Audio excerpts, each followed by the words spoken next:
Hola, ¿cómo están? Bienvenidos a un nuevo capítulo de Proyecto Apocalipsis. Estamos contentos de poder encontrarnos una nueva semana para seguir compartiendo del estudio de la palabra de Dios.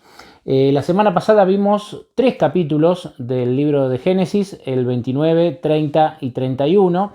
Y hoy vamos a ver los capítulos 32 y 33 para continuar con la vida del patriarca Jacob, ¿no?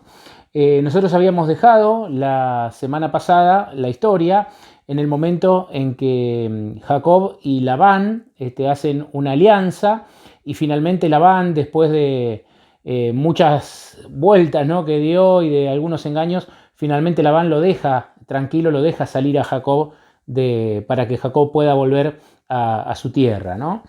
Y el capítulo 32 comienza diciendo a partir del versículo 1 que Jacob siguió su camino y ángeles de Dios salieron a su encuentro. Interesante, ¿no?, el recurso literario, la manera que lo narra la escritura. Jacob siguió su camino, ¿no?, como para darle continuidad a una historia. Con estas mismas palabras comenzaba el capítulo 29, ¿no?, en el tema que dimos la semana pasada, cuando Jacob va hacia lo de Labán, comienza con esta misma expresión, ¿no? Jacob siguió su camino. Y agrega que ángeles de Dios salieron a su encuentro.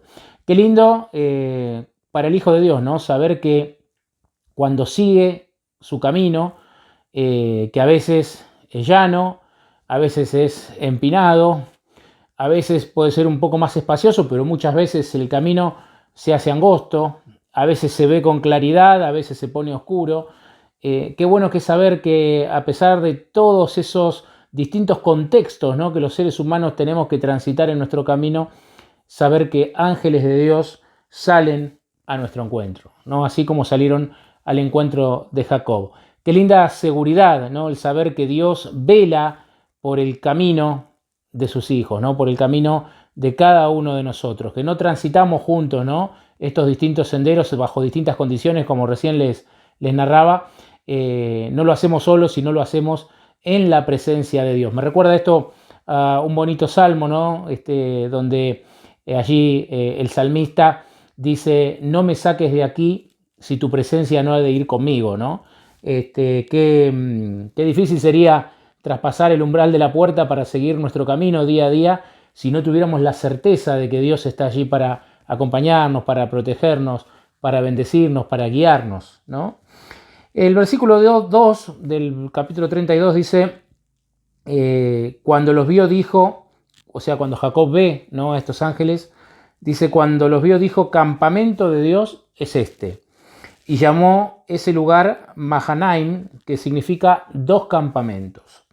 Y Jacob envió mensajeros delante de sí a su hermano Esaú, a la tierra de Seir, campo de Edom, y les mandó: digan a mi hermano Esaú, así dice su siervo Jacob, hasta ahora he vivido con Labán, y con él he estado, y tengo vacas, asnos y ovejas, siervos y siervas.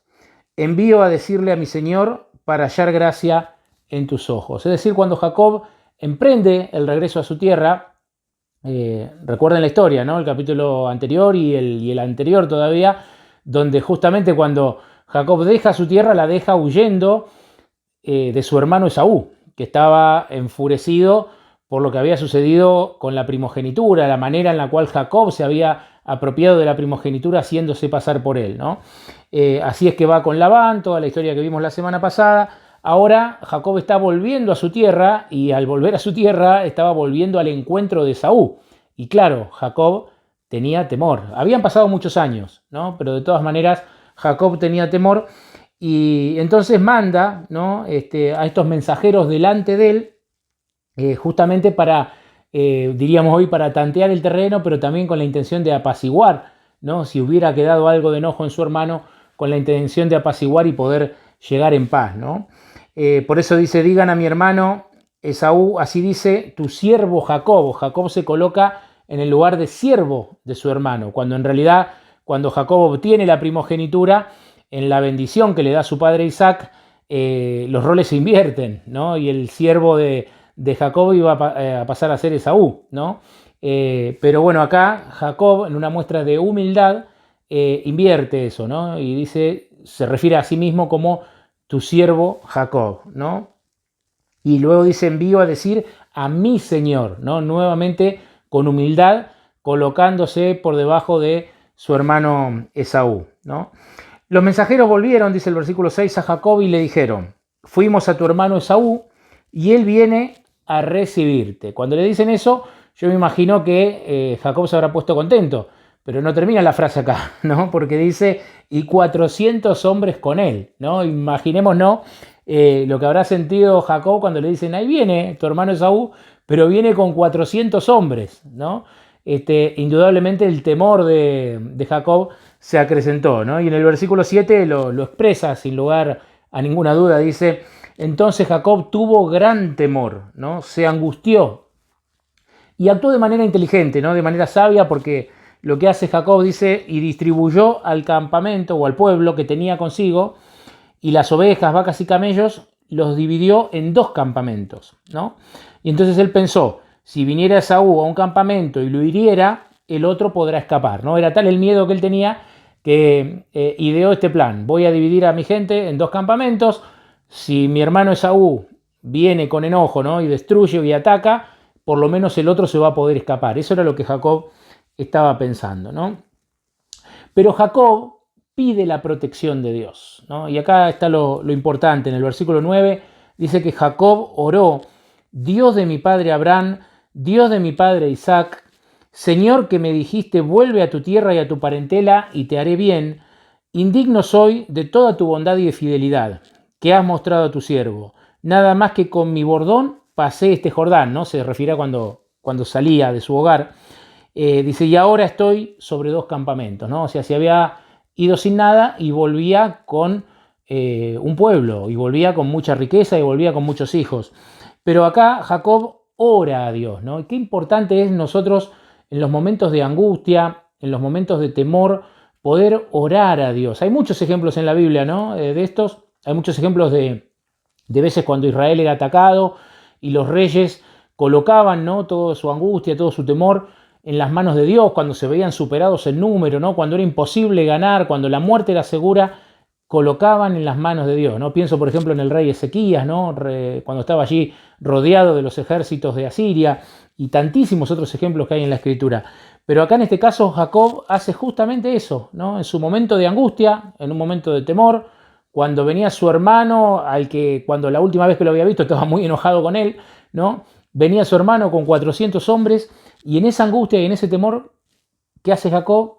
Ora a Dios, ¿no? Y acá hay una lección importantísima y preciosísima para nosotros, ¿no? Aprender a colocar nuestras angustias y nuestros temores en las manos de Dios. Al orar, Jacob lo que hace es recordar o recordarle a Dios sus promesas, ¿no?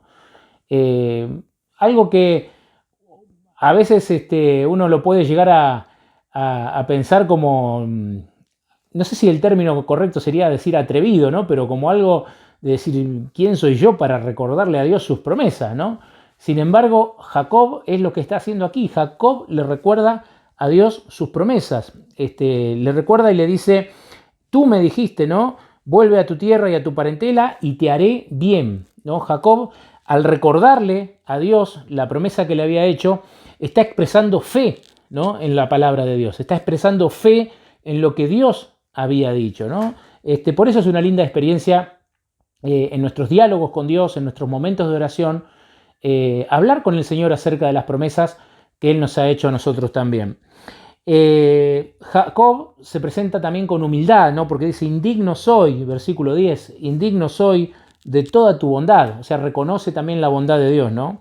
Y también reconoce la fidelidad. Dice, indigno soy de toda tu bondad y la fidelidad que me has mostrado. O sea, Jacob reconoce que Dios ha sido fiel con él, ¿no? A pesar de los errores que él había cometido, a pesar de muchas situaciones en las que eligió mal, Dios fue fiel a sus promesas y Dios fue fiel con Jacob, ¿no? De la misma manera que lo es con nosotros.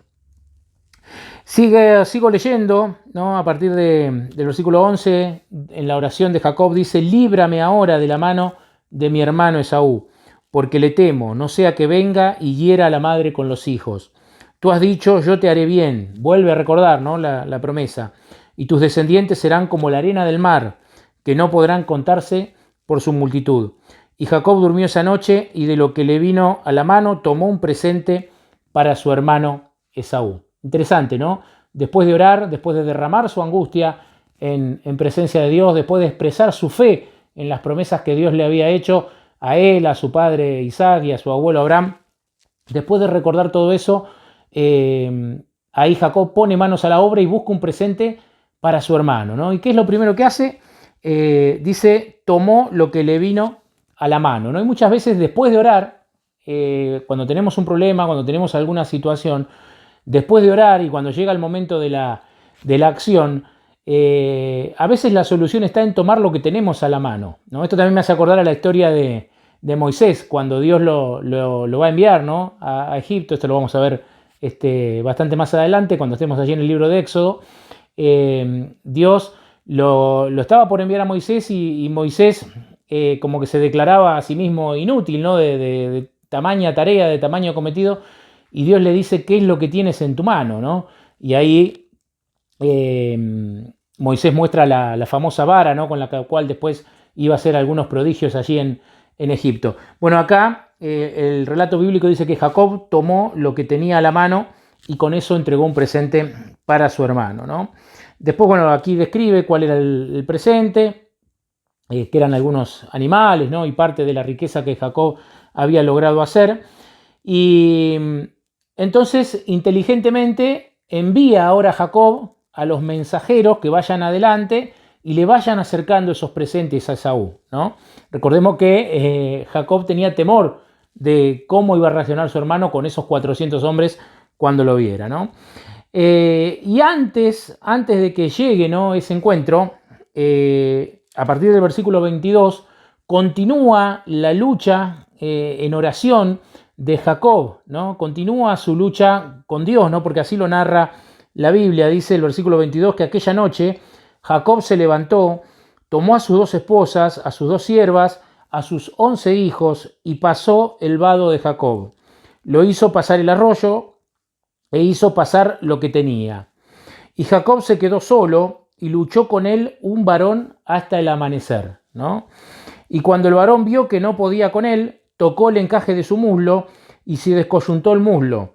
El varón le dijo, déjame que raya el alba. Pero Jacob respondió, no te dejaré si no me bendices, ¿no? Una historia muy conocida en la Biblia y también en Jacob, esta experiencia de luchar con Dios, de aferrarse a Dios y de decir esta frase, ¿no?, que pinta toda la situación, donde dice, no te dejaré si no me bendices, ¿no? Y a veces nosotros, ante las angustias, los problemas, las aflicciones, que pueden ser de la misma intensidad que las que tenía Jacob, o a veces inclusive pueden ser de menor intensidad en algunos casos, ¿de qué manera reaccionamos? ¿Nos aferramos a Dios así como Jacob lo hizo en esta ocasión? Nos agarraríamos, ¿no?, del Señor si tuviéramos la oportunidad y le diríamos, no te voy a soltar hasta que no me bendigas. ¿Buscaríamos a Dios o buscamos a Dios con esa intensidad con que Jacob lo hizo?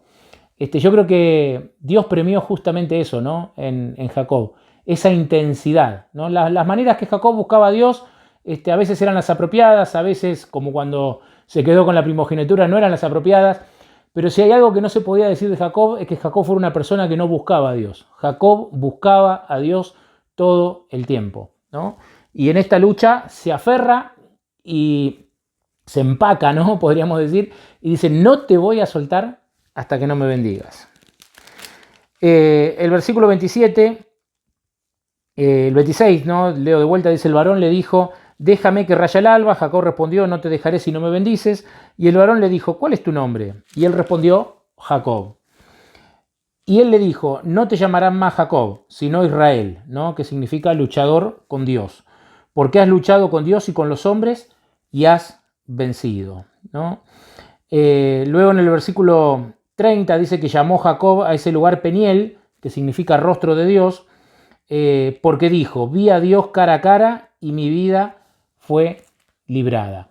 ¿Cuánto tenemos que aprender, ¿no? Muchos describen este relato como el tiempo de angustia de Jacob, ¿no? Y muchos creen también que este tiempo de angustia de Jacob es un tiempo que muy pronto los cristianos vamos a vivir sobre esta tierra, ¿no? A raíz del aumento de la maldad, del cumplimiento de las señales que indican que nuestro Señor Jesús va a regresar pronto a esta tierra. En algún momento todos los cristianos vamos a pasar por esta experiencia, ¿no? Denominada la angustia de Jacob, y donde la única manera de salir victoriosos será, aferrarnos de Cristo, aferrarnos de Dios de la misma manera que Jacob lo hizo en aquel momento. El capítulo 33 habla finalmente del encuentro entre Jacob y Esaú, y afortunadamente es un encuentro con reconciliación, ¿no? Porque donde Dios está hay reconciliación, ¿no? Así como Dios en su momento se le apareció en sueños a Labán, lo vimos en el capítulo anterior, seguramente Dios ahora también obró en el corazón de Esaú, ¿no? Para que recibiera de una manera amable a su hermano. Dice el versículo 1 del capítulo 33 que al levantar Jacob sus ojos vio a Esaú que venía con sus 400 hombres. Entonces repartió a los niños entre Lea y Raquel, ¿no? Sus esposas, y las dos siervas, y puso a las siervas y a sus niños delante, luego a Lea y a sus niños, y a Raquel y a José los últimos. Y él pasó delante de ellos y se inclinó a tierra 7 veces, hasta que llegó a su hermano. Pero Esaú corrió, dice, a su encuentro, lo abrazó, se echó sobre su cuello, lo besó y lloraron juntos, ¿no? Qué bonito el relato de esta reconciliación. Dos hermanos que se habían distanciado, dos hermanos que la última vez que se vieron, uno huyó, el otro lo amenazaba de muerte y respiraba amenazas, ¿no? contra su hermano, el caso de Esaú contra Jacob. Ahora, por el poder de Dios, por la misericordia de Dios y por la providencia de Dios, estos hermanos se estaban reconciliando, ¿no? Se estaban abrazando y estaban llorando juntos, ¿no? Jacob quiere entregarle más presentes a Esaú. En el versículo 9, Esaú le dijo: harto tengo yo, hermano mío, sea para ti lo que es tuyo. Pero Jacob después iba a insistir, ¿no? En que aceptara ese presente. Esaú se ofrece a cabalgar juntos, ¿no? hasta la tierra de su padre para volver juntos. Jacob le dice que no, que vaya, que se adelante, porque él estaba con 400 hombres, pero Jacob venía con niños, venía con mujeres, venía con animales, entonces el movimiento obviamente era mucho más lento. Y le dice que se adelante, que él después iba a ir y que se iban a encontrar, ¿no? Y así termina el capítulo en el versículo 18. Dice: después Jacob llegó sano y salvo a la ciudad de Siquem, que está en Canaán, cuando venía de Padán Aram, y acampó frente a la ciudad. Compró de los hijos de Hamor, padre de Siquem, por 100 monedas una parte del campo, donde levantó una tienda, y termina de la manera que a mí más me gusta y que tanto hemos repetido, ¿no? Desde que comenzamos este estudio, ¿no? Arrancando del capítulo 1 de Génesis. Termina el versículo 20 diciendo lo que hizo Jacob. ¿Qué fue lo que hizo Jacob? Lo que antes había hecho, mucho tiempo antes había hecho Noé, lo que había hecho su abuelo Abraham, lo que hacía también su padre Isaac. ¿Qué es lo que hace Jacob? Versículo 20, erigió un altar allí y lo llamó el Dios de Israel, ¿no? Jacob levanta un altar e invoca el nombre de Dios. Adora a Dios en gratitud, ¿no? Por todo lo que estaba viviendo y por este buen regreso que el Señor le daba a su tierra. Mis amigos, qué hermosa, ¿no? La lección de esta semana sobre la vida de Jacob. Qué hermosos estos dos capítulos, la manera en que cierran una parte, ¿no? Ahora la semana que viene vamos a seguir el relato con algunos de los hijos de Jacob y algunas situaciones que todavía iban a pasar, pero cierra acá un poco esta historia que había comenzado con este joven que procuró la bendición que en realidad le correspondía a su hermano, que la tomó con engaño. Eso produjo tristeza, dolor, se tuvo que ir de ahí, fue a servir a la casa del hermano de su madre, donde él después iba a ser engañado, donde iba a pasar muchas peripecias. Finalmente vuelve, el Señor lo acompaña durante todo el camino, ¿no? Y vuelvo a insistir, el camino que a veces está ancho, a veces se pone muy angosto, a veces está en un lindo nivel, otras veces se pone empinado, a veces se pone muy oscuro, pero si está la presencia de Dios no importa, ¿no? El cristiano puede atravesar el camino en cualquiera de esas circunstancias. Lucha con Dios, busca a Dios en oración, se aferra, le dice a Dios, no te voy a soltar hasta que me bendigas, y finalmente obtiene esta hermosa bendición Jacob de poder reconciliarse con su hermano y llegar o volver a su tierra en paz. Hermosa lección.